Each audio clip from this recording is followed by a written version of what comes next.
Hi, I'm Darnell with Wave Oven Recipes, and this is a little air fryer or air fryer oven Q&A. A lot of times people ask me about having space around a cooker, like they want to set it up in the kitchen and maybe things are going to be a little tight for space, and they wonder if they need to have some room for venting or for heat, things like that.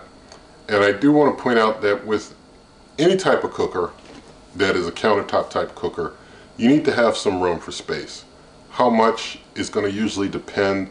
They'll usually tell you in the manual how much, but I'll say on average I usually see between 4 to 6 inches recommended for space, and that's all around, front, back, sides, top. About 4 to 6 inches is usually what I see in the manuals as the norm. So you usually want to have that space, and the reason why you want to have that space is, for one reason, the cookers, a lot of them can get hot.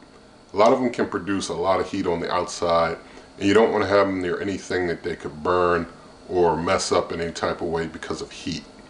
Also, countertop cookers and air fryers, they do a lot of air, sucking air in and pushing air out.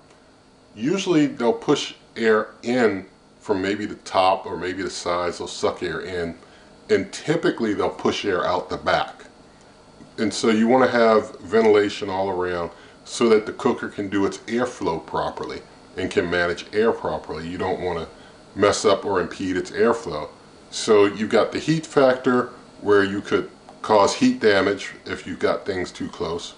You could also impede airflow, and in that regard maybe mess up how well the cooker will function and maybe break your cooker earlier than you want to because it couldn't breathe like it needs to breathe.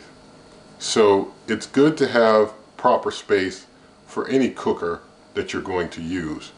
And so I usually point out in the reviews, and if you look around on this channel, there's tens of cookers that are reviewed, well over 50 here on the channel, hundreds of videos. I always, in the initial review, if there's a lot of information given about how to space around the cooker, I give that in the initial review of the cooker. But it's an important thing to keep in mind. No matter what type of countertop cooker you're using, try and give it some space. It's best not to have things cramped around these cookers. So get one that's going to fit into the profile of your kitchen and have adequate breathing room to work with. And so I hope that that helps you, gives you some good information to work with.